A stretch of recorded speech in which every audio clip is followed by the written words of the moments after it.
Okay, I see everyone's ready. Let's start. Hello, everyone. Good morning and good evening. Welcome to today's online event. This is Jill from USC. It's a pleasure to meet with all of you here today.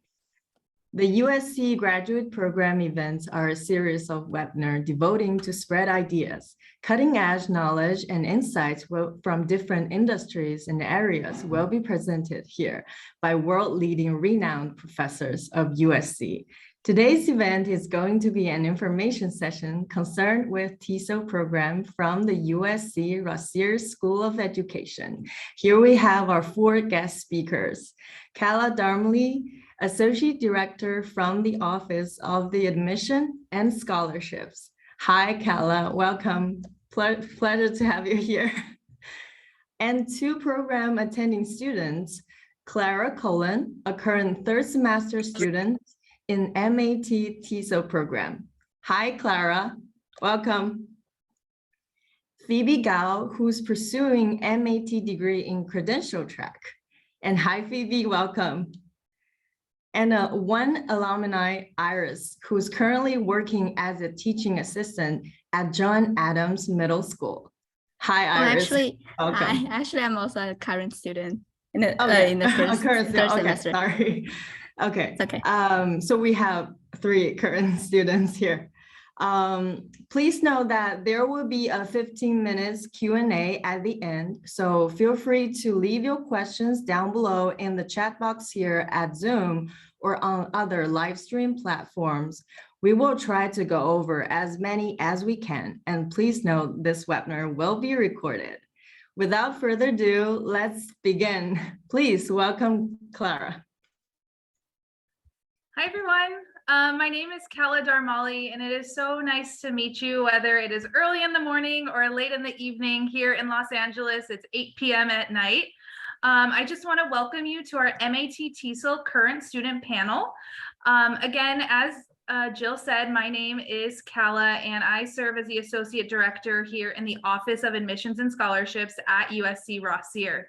If you have any questions while you're applying to the USC MAT TESOL program, I will be your point of contact. So if you have any question, big or small, we certainly can communicate, whether that be via Zoom. If email is your preferred way of communication, I am here to help you. But you're not here to hear from me, you're here to hear from the students. So without further ado, I would love to pass it on to our current student, Phoebe, who will introduce herself to all of you. Hi, everyone. My name is Phoebe Gao, and I'm from the Zhengzhou city, Henan province. I'm from China, and I'm currently doing my field work at one of the LAUSD, Los Angeles School District. And my students are all high school. They are studying the Mandarin from level 1 to level 3. Yeah, that's it. I will pass over to Iris. Okay, thank you. My name is Iris Zhang, or I also go by my Chinese name, Lin Shuang. I'm from Chongqing, China. I'm currently doing my field work at John Adams Middle School in a level 1 ELD class. Like my students are all immigrant newcomers. They barely know English, so I'm right now trying to use my limited Spanish language skills, combine my undergraduate major and my graduate major to help students learn English. That's all about me. Great, and Clara? Awesome. So my name's Clara Cullen, and I think it was already mentioned, but I'm in my 3rd semester out of 4 here at USC Rossier. I'm currently doing my field work at USC Hybrid High College Prep, which is a charter school in the South Central area. The students that I'm focusing on are 11th graders, and I'm teaching AP Spanish. Perfect. Thank you, Phoebe, Clara, and Iris. So now you have a little context about who is in the room today. So the way in which the rest of the session will work is I have some questions that we will ask our current students. And then, of course, As Jill mentioned, we will have a time in which we will take all of your questions that you may have for our current students. So the first question I have is, how did you navigate your graduate school search? So graduate school can be a daunting task when you have a lot of different options. So I wanted the current students to talk a little bit about their search. So we will start with Phoebe. Yeah, actually, when I searched my graduate school, of course, like I focus on the school ranking at first of all, and also after I took my part-time job after graduation from undergraduate school, because my undergraduate school is major is transportation, like engineering major, but I transferred to this arts major because of my part-time job. Like me feel like I'm passionate like to teach students, and I want to pursue in this teaching career in the future. And also I found my interest here, and also like the Rossier School of USC is ranking like at least at my year application, I think it's 10 or 11. I think of the whole the whole like rankings in so I think it's a great school for me, no matter how whether I will stay in America or go back to China to find a job. It's pretty good for me to have this let me have the confidence at least to find a decent job. And also I found the climate is another factor. Like California is the sunshine. I love here because I'm afraid of cold in China, especially in winter. So I love California climate. It's always sunshine, and yeah, that's it pretty much. How about yeah. Thank you, Phoebe. Clara? All right. So how do I navigate my grad school research, especially coming out of the worst part of the pandemic? It was really important to me to stay in the LA area. My parents are a little bit older. I wanted to be nearby them, just to take care of them, especially after we had all that scare. The second thing that I looked at was mission statements. I really specified like my search around mission statements. I'll talk about that a little bit later because another one of the questions, my answer has something to do with it. The third thing that I looked at was sort of the projected opportunities for my future with the program and it outweighing the cost.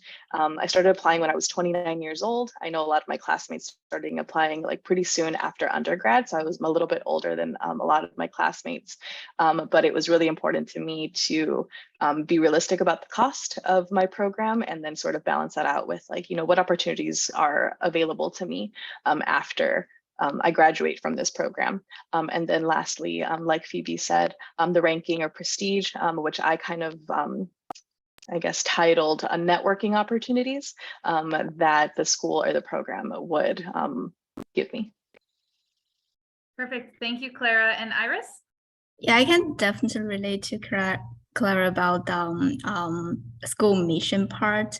Because when I was applying, after I applied, I received offer from Penn State and USC, but I chose USC mainly because on the school website, its admission, like it puts a lot of emphasis on equity, on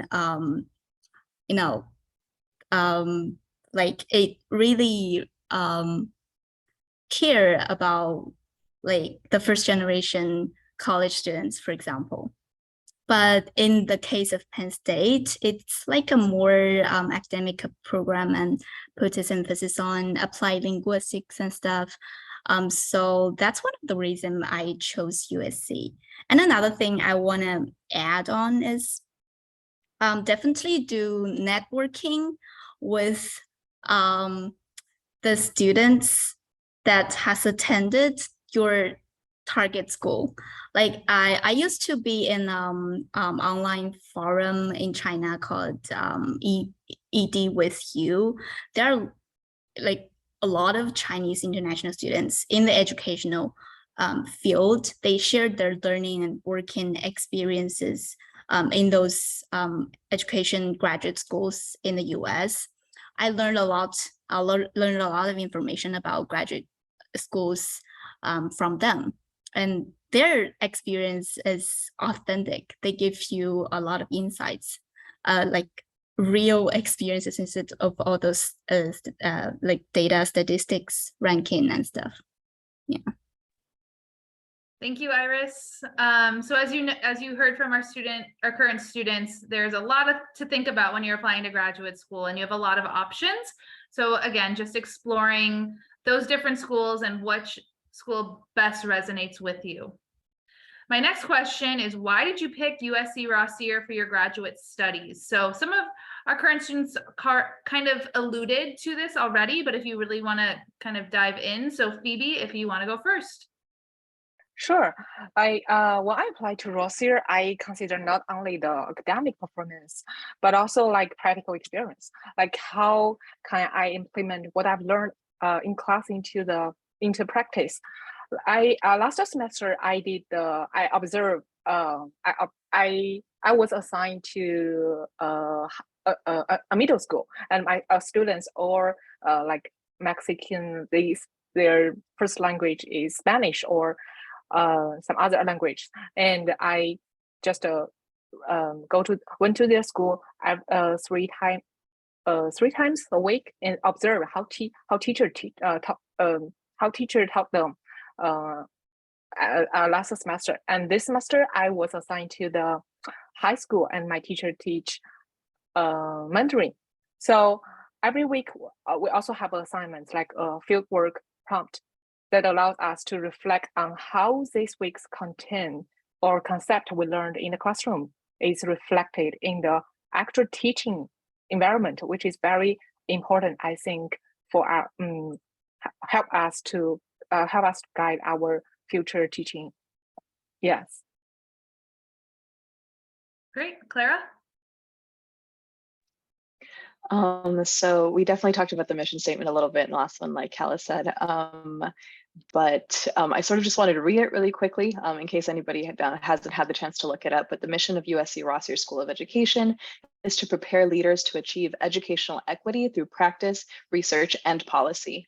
We work to improve learning opportunities and outcomes in urban settings and to address disparities that affect historically marginalized groups. So when I read that, I just felt like it had all the components of things that aligned with my beliefs and my values and my ideas about what it would actually take to transform our education system here. So after I read that and it kind of checked all my other 3 boxes, I was sold. But the mission statement was definitely the main factor in that. Thanks, Clara. And Iris? Yeah, I totally agree. That's like what I care about is also like education equity. I started my career in China addressing education equity problems, and I read the mission of Rossier, and I get to know Dr. Jennifer Crawford and Dr. Jennifer Park's work. And right now we're learning how we can advocate for inequity in the classroom, how we can address more systematic inequities outside of classroom. Like everything is so inspiring.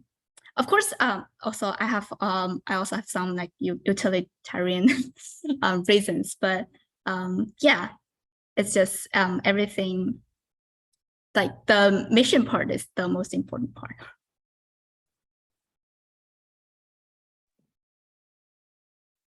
Great. I see Kala is missing. Yeah. And what's going on?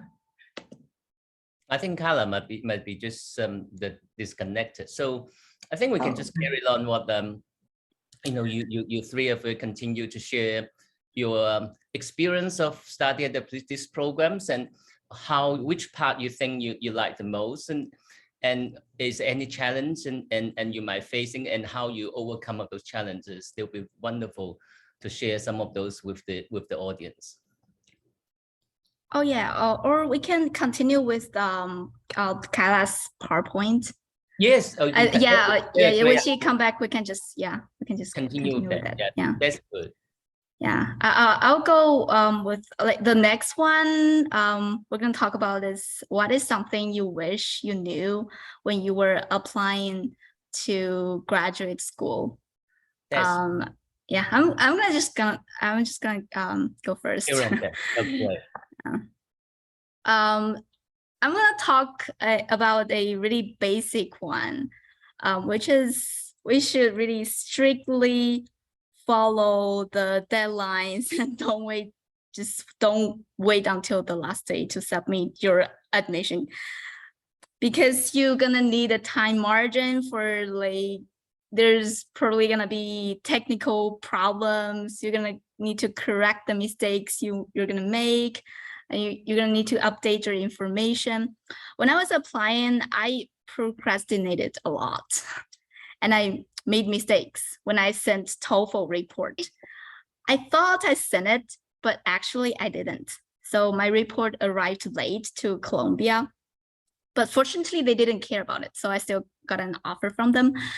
And besides universities like in Hong Kong and Britain, they do rolling admission, which means first come, first serve. So it's always better early than late. But also, if you are late, better late than never. If you do miss the deadline, don't just give up. You can email the admission office. They're usually pretty nice, and it's possible to have a last chance to submit your admission. Yeah, that's the thing I really want to, like, first things first. Hi there. I'm sorry, my computer decided to restart. That's great. Welcome back. You're back. Welcome back. We're on the what is something you wish you knew when you were applying to graduate school?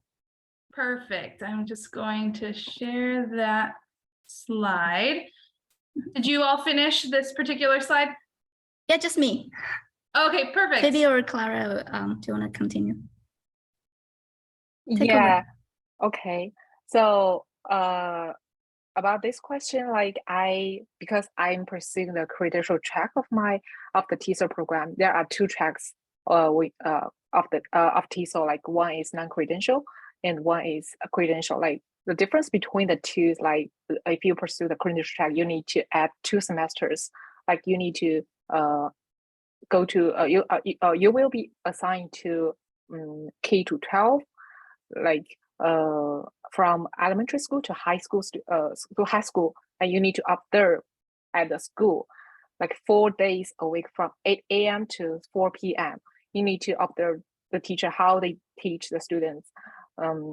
Like basically every most of your time the day spent at the school, and then you need to return to USC to take your professional class, like the TESOL class. And yeah, what the point is, I wish I knew like when I was applying to graduate school, I wish I can know like the whole schedule I will face when I decided to pursue the credential track. So you need to think ahead of time, which track will you pursue. Like will you like gonna to teach in California, or will you like go back to China after graduation? So there are also a tricky thing, like you need the SS and the social security number. Only you have this number, then you can pursue the credential track. So be prepared for that after you enter the USC. So you need to find, that means you need to find a job to get a social security number, then you can pursue the credential track. If you don't have that, you couldn't pursue the credential track. Also, if you want to pursue the credential track, you also need to pass the CBEST and CSAT, these 2 exams. The CBEST have 3 small exams like reading, writing, and math. CSAT also have 3 exams. If you want to teach Mandarin here, you need to pass the Mandarin 1, Mandarin 2, and Mandarin 3. These 3 tests.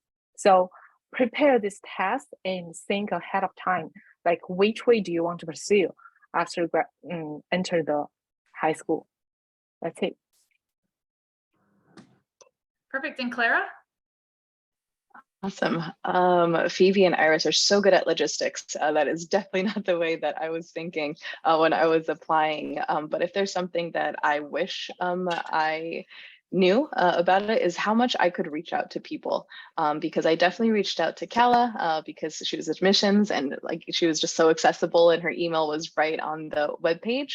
But now once I was in the program, I realized how willing to help and to speak and to sort of share. All the professors, current students, club leaders, all these people are really out here kind of like ready to answer questions. So if there's any specific questions you have about like student life on campus or things like that, everybody really does collaborate and work together. So if they can't answer your question, they can definitely guide you to someone that can. And everyone's really friendly and just willing to answer questions and help you out. So that's definitely something that I wish I would have taken advantage of when I was applying to graduate school.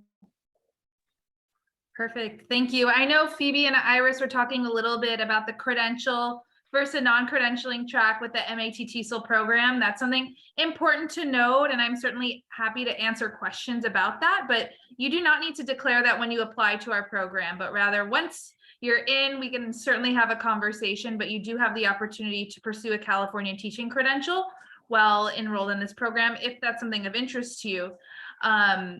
All right, let's move on to the next question. What advice would you give someone who is applying to graduate school? So I'll flip the order and I'll let Clara go first for this one, and then we will go to our others.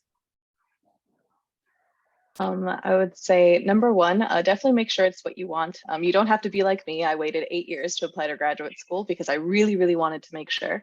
But just know that this is your experience and you have a lot of say in kind of like where you want to go and what you want to do. So definitely explore those programs, talk to people, and do a lot of research before you're like, okay, I have to commit, but like I really want to make sure that my heart's in this. And the other one would be kind of like what I wish I would have done, reach out and talk to people. You're doing great just by like coming to this webinar. I've also answered some emails that like students have sent me or prospective students have sent me, just asking about the school, asking about Los Angeles and things like that. So definitely do all of those things. Perfect. Thanks, Clara. Phoebe? Yes, I just agree with Clara about what you need to really know what you really want when you apply into the graduate school. So my undergraduate major is like engineering. It's nothing related to about education. So I just transfer from science to the arts just because after I got my like part-time job, I feel like from the students feedback, and I can like I can't handle this thing, and this is really I want like students give me the positive feedback, and I feel like this is my passion here. Also, like I get along well with those students, and I love to like teach them or this kind of stuff. So think about what we really want. Yeah, I echo so much with you guys. I think career planning before graduate school is like so important. Like it's probably not a thing that's gonna like boost your profile a lot, but definitely gonna help you with your application and your development in the long term. I feel like a lot of graduate students, especially from China, like, we don't know what we're gonna do after our graduate program. We don't really think it over when we're applying. We apply for a program because it goes with our background, it's not demanding, or because we want to delay looking for a job. I mean, these are all like acceptable reasons to apply for a graduate program, but what's essential is how this program is going to help you with your life, your career, help you take a step forward to your passion, your life purpose. Like ideally, graduate program should be a good opportunity for you to either further your career or like maybe to change a profession. if we don't take full advantage of it, we won't have another chance to do it. Like for most people, you won't do another graduate program. Yeah, so I want to like reinforce it. I would definitely recommend everyone to think over what you're going to do after your graduate school. And I think something that's exciting is that every student you ask will have a different piece of advice. So if you're ever able to ask others what advice they would give you while you're applying to graduate school, I would definitely ask that question, because everyone has different perspectives and life experiences which have led them to graduate school, and they may be able to share some insight in terms of their decision-making process. The last structured question I have is, as a student, what is your favorite thing about Rossier? So I will start with Iris. Oh yeah, I will definitely say field work. Like it's a really theoretic. It combines theories and practicum really well. I have been talking about field work for a long time. Like I'm so satisfied. I'm so happy with my field work this semester. Mainly because it has been a long time since last time I had used my Spanish. I majored in Spanish for undergraduate school, by the way. It has been a very long time since last time I had chance to use my Spanish for a meaningful task. I'm losing large part of my Spanish language skills.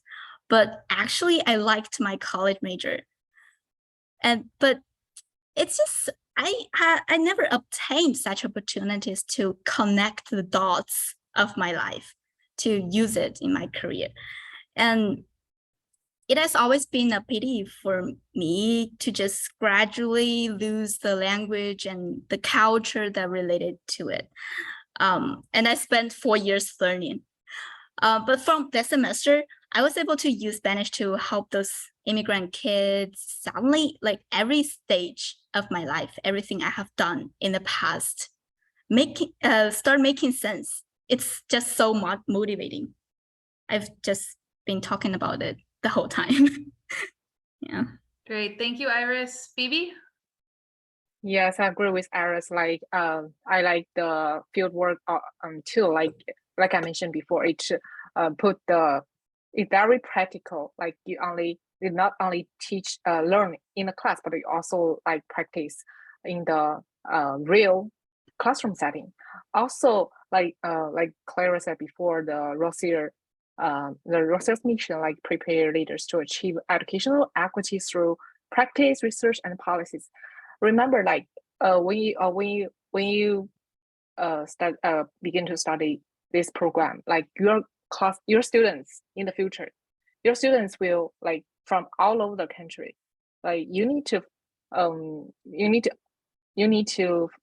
know how to deal with their. You need to know, get to know your students very well, like to know their backgrounds and to know where they're from, what their family background, like this kind of thing. Like you also need to know like not only American students, Chinese students, also there are like Mexican descents, the people like making the familiar things strange like this.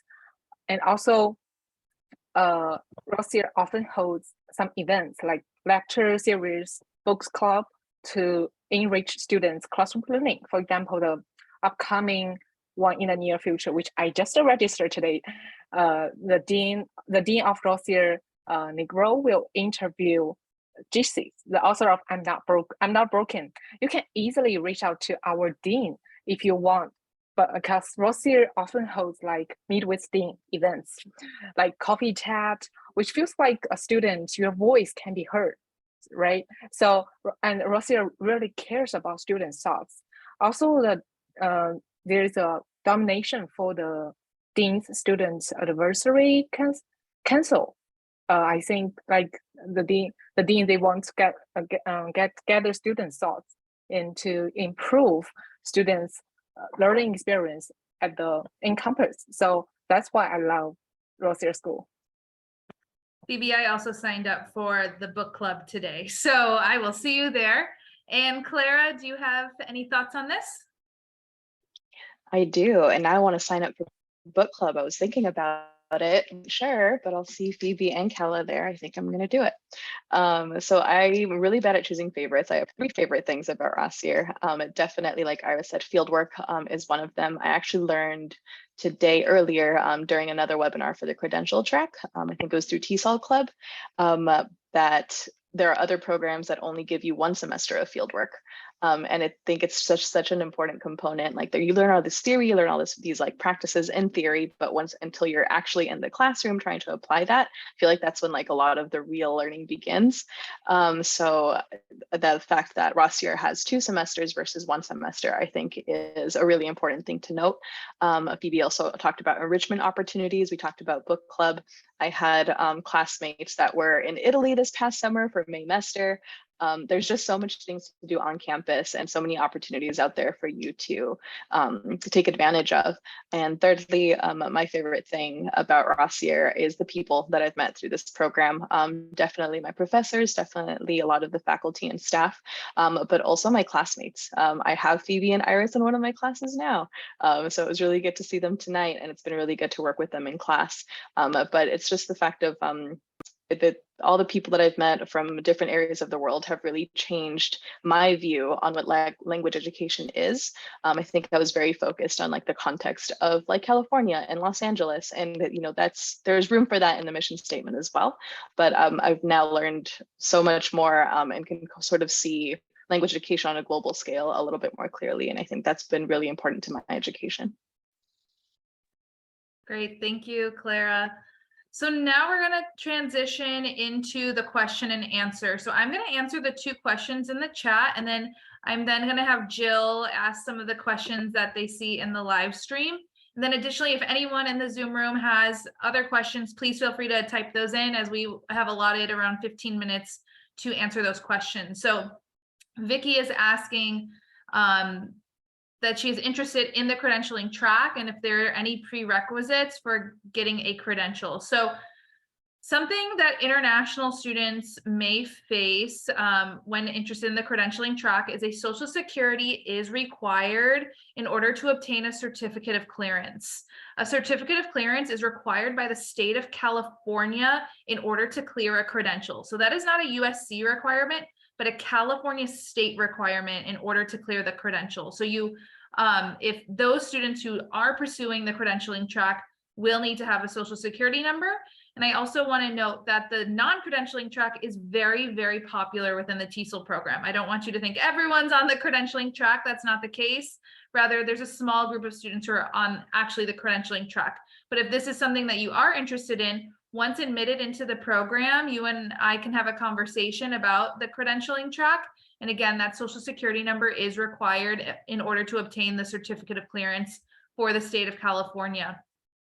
You also mentioned, Vicky, that you did not get your bachelor's degree in an educated related major, and if that is a prerequisite, and the answer is no. So we open our program to all majors, and I think that's something fun about the TESOL program is there's so many different backgrounds that kind of come into this particular program that we have at Rossier. And then the last question I will answer before I ask Jill if there are some questions in the live chat is, can I pursue a PhD or doctoral degree after the MAT TESOL program? And of course, the answer is yes. There is an alumni of the program who I'm still in contact with who's currently in a PhD program. So I would say if that is your career goal after finishing this program, make sure that the faculty are aware of this so that they can get you involved in their research when you're here at Rossier. So that way you can kind of build your resume and you can really be prepared for applying to a doctoral program after the MAT TESOL program. So Jill, are there any questions from the live stream? Yeah, thank you for your sharing, all of you. It was very insightful. We've learned a lot about TESOL program apparently, and hope everyone got what they need out of this information. And I have good news that we have over 7,000 viewers in our live streaming platform, and over like 5,000 thumbs up. So good jobs, everyone. We have already seen so many questions showing up on other platforms. So let us start with first question. Does TESOL, someone asks, does TESOL offer scholarship, and is there any way to apply for that? That's a really good question. So we do have internal scholarships that we award out here at USC. So the application right now is open for a fall 2023 start. So if you're interested in starting this upcoming August, our application is open. And here at USC, we admit in rounds. So those that apply in rounds 1 and 2 have internal scholarship priority, meaning when you apply to our program, you're automatically considered for scholarship. There is nothing additional in which you need to do.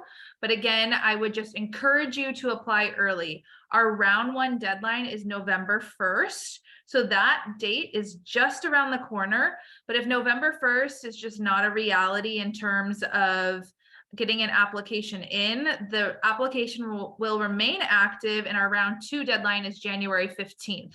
And again, those that apply in rounds 1 and 2 have internal scholarship priority. So if funding is a big piece of where you will be heading to graduate school, I would suggest opening up an application as soon as you can and get started on that. And of course, feel free to reach out to me if you have any questions on that. Okay, thank you. And our next question is about the credential track, like the certification. Is that will that be recognized by the entire nation or worldwide? So when you pursue a credential within the United States, you pursue a credential for a specific state. So for example, Clara is on the credentialing track and she is pursuing a California teaching credential. That is not unique, as if you are pursuing a program in New York, you'd be pursuing a New York teaching credential. So California has reciprocity with a lot of states, which means that your credential is valid in many other states. We have a credentialing staff here at Rossier who will help you with your credentialing process. So I think it's important to note, again, you'll be pursuing a California teaching credential because USC is located in the state of California. But if you're interested in teaching outside of the state of California, just to let our fieldwork team know so they are aware that you're looking to maybe transfer that license to another state. And then it definitely will not hurt, right? If you have that on your resume that you have a California teaching credential, that will definitely look good to employers. But as I mentioned earlier, an SSN number is required by the state of California in order to obtain your certificate of clearance, which is needed for the credential. Clara, do you have anything to add as someone on the credentialing track?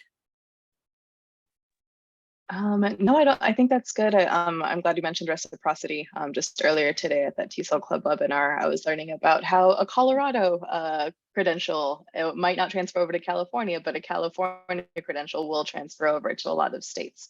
If you're thinking that you'd like to get a California credential and then explore the rest of the United States, or maybe live in a different state, that's definitely something to consider. Cool. Thank you. Thank you both. And the next question is also concerned with this credential track courses. So I noticed that you mentioned in your presentation, you mentioned a little in your presentation that the time, when is the time to choose credential, like what, if you choose credential track and you failed some courses, is it possible to give this track up and graduate? And is the tuition like same or what's the difference between the credential track and other courses? Yeah, That's a good question. So on the non-credentialing track, the MAT TESOL program is 24 units. So in graduate school, you pay by the unit. So non-credentialing track is 24 units and the credentialing track is 28 units. So it's 4 additional units if you are on the credentialing track. If, for example, you are on the credentialing track and you decide this is actually not what I want to do, or it's just not working out the way you want it to, that's a conversation you'll have with your academic advisor, and then they will ensure that you are taking the appropriate courses and you can graduate from our program on the non-credentialing track if you decide the credentialing track is not aligned with your professional goals, or if it's not if it doesn't make sense, or if it's not working for you for any reason. So something important to note for the credential, if you are interested in working as an educator overseas, the credential is not necessary because you are pursuing a California teaching credential. So if you know after graduation, I want to teach in China, for example, the credential probably isn't the right route to go, because the credential, I will be honest, is a lot of extra work. And I'm sure Clara can talk about that. It's not just 4 extra units. There's a lot of extra things you need to do in order to obtain that credential. So that's important to note. Additionally, if you're interested in working with adult learners, so those that are outside of the K through 12 range, the credential is not necessary, as the credential maxes out at 12th graders. So your senior year or your final year of high school. So I think I'll need to have a whole webinar on the credential versus the non-credentialing track, because I think that's a very popular topic. So just be on the lookout for communications on that, as we will really dive into the nuances or the details of credential versus non-credential. We can certainly do a session on that. That will be very helpful. We expect, we're looking forward to that. And one last question concerned with credential, and we will move on to other aspects. What's the pass rates about for credential track or credential program? Is there any chance to retake it when you fail? So I don't have specific like percentages, but there are California state exams you will need to take in order to clear your credential. I believe Clara had mentioned like the CBEST, or that your basic skills, and the CSET, which is based off the specific credential in which you're pursuing. So I know those tests can be difficult for students to pass. But again, that's a conversation we certainly can have once we're admitted into the program. And it sounds like this is a hot topic within this group of students. So I will definitely plan a webinar, and I will bring in our director, Dr. Doris Madrigal, to talk about it, as the program's office or your advisors really help you through the experience, because you'll be pursuing the credential once you're here at USC, and it's not so much at admission. So the first step, if you of course want to pursue the credentialing track, is to be admitted into the MAT TESOL program. That application is currently open, and again, that round 1 deadline is November 1st. Great, right. So thank you. And our next question is from a, I think, Chinese viewer, asking 2 Chinese, how do we say, attending students, that is it okay to share your English preparation experience before you apply the program? Because he or she doesn't seem to have a very good language skill for now, and she'd like to know more, or he does want to know more about the preparation process before you apply for this program in general. Please. So either Phoebe or Iris, do you want to share? Phoebe, do you want to share? Because I really don't have like a lot to share about it, because I just spent like 3 months like practice with TOEFL, like the reading and listening things. Oh, and you mean not the preparation for the TOEFL and IELTS, like this kind of stuff, or not the. Yeah, because like for me, English learning is from a very young age, and it has lasted for like a lot of years. I do reading, and because I like watch TV and movies, listen to music and stuff, so I just keep picking it up. Like it's a very long process, so I didn't spend a lot of time on exam preparation. So. Yeah, actually, I also don't have much because I prepare for the IELTS test, not TOEFL, so I don't know much about TOEFL. But regarding to the IELTS test, yeah, I don't have much like the tips, but yeah, I don't. I probably I misunderstand like Jane's question. I thought but they were asking about the previous working experience related to teaching. Oh yeah. This is from another question. The viewer is basically asking like if they are very if they lack language skill, how do they prep for the program? Or the language Actually, I do requirements for know this that some of our classmates, they when they apply for it, they don't have enough like language proficiency. They chose to start their program with a pre-master's program at USC International Academy. Yeah, so basically they learn language and practice during maybe 1 to 2 semesters, practice their academic skills and their like speaking skills within International Academy. Then they move to the master's program. I think if you really lack a lot of language skills, that's a good way to go. Yes, Yeah, I also, right. yeah, I'm sorry. Go ahead. I just want to add something like when you go through the application process, you probably need to have a like Kira system, like the virtual interview. Like you need to like TOEFL, yeah. like you need to like recording yourself and to the virtual interviewer. So like that will decide whether you are your English proficiency is enough to Partially. get into this program. So don't worry, like just take that interview and see what's the result. Yeah. Yeah, I wanted to hop in and talk a little bit about that. So they're referring to a component of the application for the MAT TESOL program, and that is a video interview. So what that looks like is we have all our faculty who have pre-recorded questions, and they will come up on your screen and ask you a question in English. You'll have about 1.5 minutes to collect your thoughts, and you'll have 2 minutes to respond verbally to that question. So that is part of the application. And you'll have 3 questions that are asked of you from our faculty, again, which have been pre-recorded.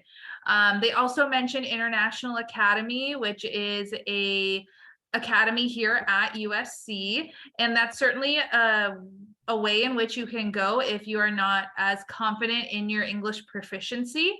And those students would apply directly to International Academy here at USC. You'll indicate that you're interested in the MAT TESOL program. And if you are admitted into International Academy, you will automatically be admitted into the MAT TESOL program once you complete your semesters at International Academy. So that is definitely another way to go. Jill, would you like me to answer the questions in the Zoom chat, or do you want to keep going with the live chat? I think we can move back to Zoom because I see lots of questions popping up. Perfect. In such a short time. Question is, I'm a non-language major and have no relevant teaching, internship, or work experience, but I just want to teach English as a foreign language in the future. What do I need to learn to apply for this major? So here at USC Rossier, we take a holistic approach when we review applications. What that means is we take every component of your application and we look at them with equal weight. So your GPA is just as important as your letters of recommendation, which is just as important as your resume. So if you have an opportunity to get some teaching experience or work experience, I would encourage you to do so, just so you know for sure that you want to be in the teaching major. As you said, you are a non-language major, that's okay, and that you don't have relevant teaching, internship, or work experience. So that might be something to look into, but it is not a requirement by any means. Another question was about elective courses. Can I choose from other majors like education or the Annenberg School? So with graduate school, you typically have a curriculum that you follow very strictly. With undergraduate majors, the way it works in the United States is you often have elective courses that you can take, but within graduate school, all of your curriculum is very much intentional, and you will take your 24 or 28 units, and you will not have extra units for electives. If you would like to take an elective course, that is something you can talk to your academic advisor about, but it is not required by any means.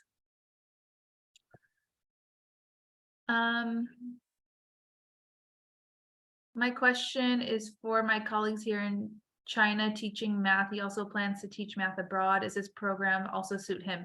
So if you are interested in teaching math, this is not the appropriate program to enroll in.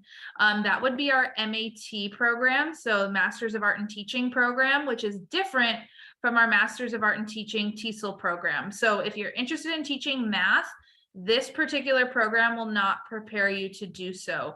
But our MAT program would be the appropriate program for someone who's interested in math. How is the placement for TESOL graduates with F1 visas? Will most of them come back to their countries after finishing studying, or work in the US for a while? So any of the current students, are you familiar with the OTP process? Have you worked with your advisor? Oh yeah, basically F1 students can work 1 year on OPT in the United States, and in our major, like other state major, they can work for 3 years. Like during this year, you will need your employer need to sponsor you to apply for H-1B visa, and that's 25% chance to obtain it, and so it's pretty low. So it's very likely that you're going to need to go back to your country after the 1 year OPT. Yeah, but it's also like if you can get a job which is I think it's called CAP exempt. Basically, if you work for higher institution like a university, you're not allowed. You don't need the H-1B visa. You don't need to take posts. That it doesn't matter. Like the 25% chance, it doesn't matter. You can just get the H-1B visa through the college or the university. But for most people, you're gonna need that sponsorship. And again, it's very likely that you're gonna need to go back to your country after 1 year. Yeah. Thank you, Iris. A question was asked about the video link. So we will share that after this so that you can send that to your friend, or you can watch it yourself if you're interested.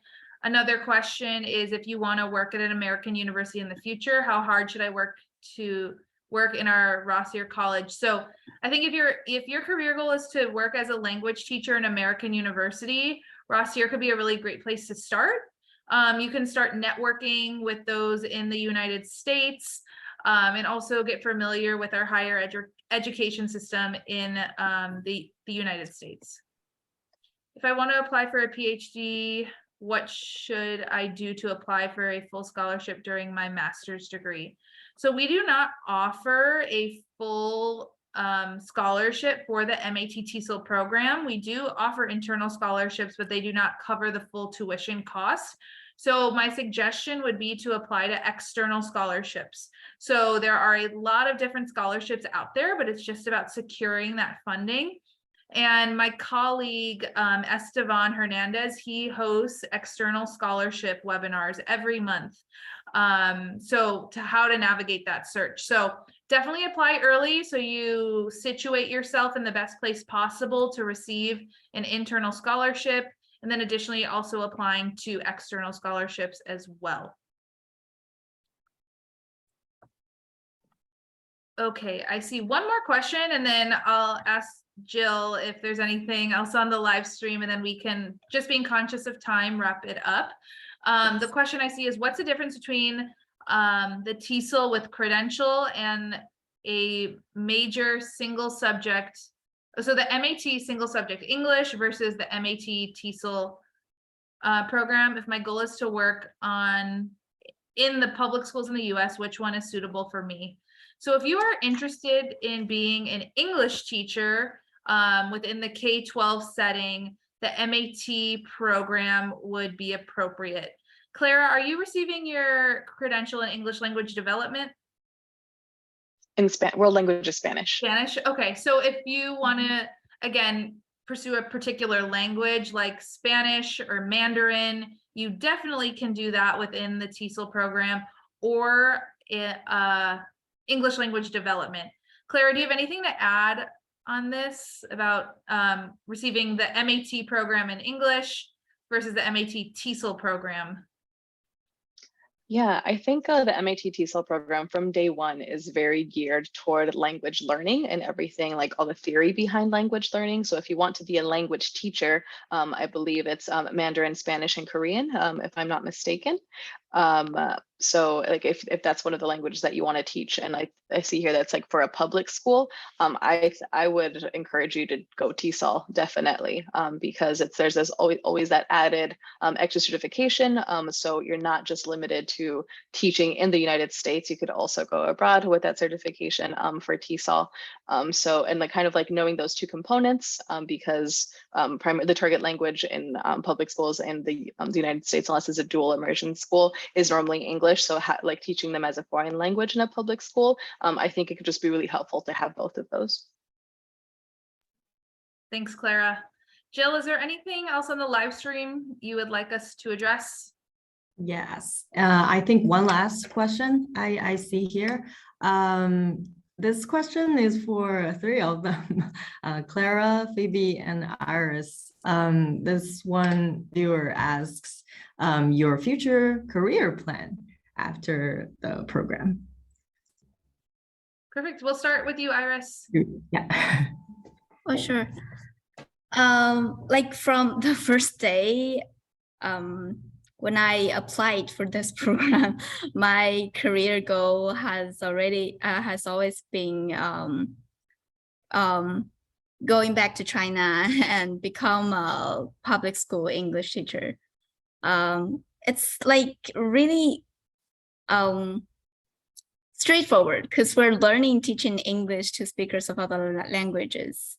And I'm going back to China to teach English as a foreign language to Chinese students. Yeah. Perfect. Yeah. Basically. Phoebe? Yeah, my career goal is like to teach Mandarin here in California after graduation. Great. And Clara? I love teaching Spanish. I want to continue teaching Spanish in the United States. So not necessarily California, but definitely in this country. And AP Spanish is definitely my favorite thing to teach. So it's advanced placement or like college level Spanish. Perfect. Thank you. All right. So that concludes our current student panel. I want to put my email in the chat. So if anyone has any questions or you want to chat one-on-one, just let me know and send me a note there. Another question came in for MAT TESOL. Will the students have a master's diploma and a TESOL diploma? So you'll have a master's degree in MAT TESOL. So you'll have one diploma that expresses that you have obtained a Master's of Art in Teaching English to speakers of other languages. Okay, I see one more question came in. I heard some of my school friends, they applied to UPenn. NYU, and of course, some chose USC. May I have some ideas about the course advantages from these 3 universities? So while we can't necessarily speak, Annie, to UPenn and TESOL, we can definitely talk about USC and what we have to offer. We are going to have some master classes for our MAT TESOL program. So I would encourage you to come to that, as we will have faculty there and they'll be able to highlight some of the course differences at that particular master class with our MAT TESOL faculty lead, Dr. Robert Philback. So in the interest of time, it's exactly 9 p.m. in LA, and I know we all have either it's the evening or you have a full day ahead of you, but I just want to thank Phoebe, Iris, and Clara for joining us and sharing their insights regarding the MAT TESOL program. I also want to thank Jill and my colleagues in Beijing that are here today to assist in this. So again, if you have any questions, big or small, please feel free to reach out to me. I'm more than happy to help. Again, we have recorded this webinar, so I will be sure to send that recording to all of you. And if you don't have anything else, again, I just want to thank you for taking some time out of your busy schedule. And something we always say at USC is we say fight on. So yeah. Jill, I see that you're unmuted. Did you have anything you wanted to add? Yes, actually, the webinar will be recorded, and again, we will upload it to our platform so you guys can check it out afterwards. And if you have further questions towards the program, feel free to go to USC Rossier School of Education website to find out more, or contact Kala directly. She left her email address down below. And feel free to contact us as well on the official WeChat of USC and here in China. And at last, is there anything you'd like to say to our audience? Yeah, that might be the last question for all of you. Sorry for taking so long. Well, thank you How about again. we start with, Kala. Yeah. Thank you again. I'm going to stop the recording and you will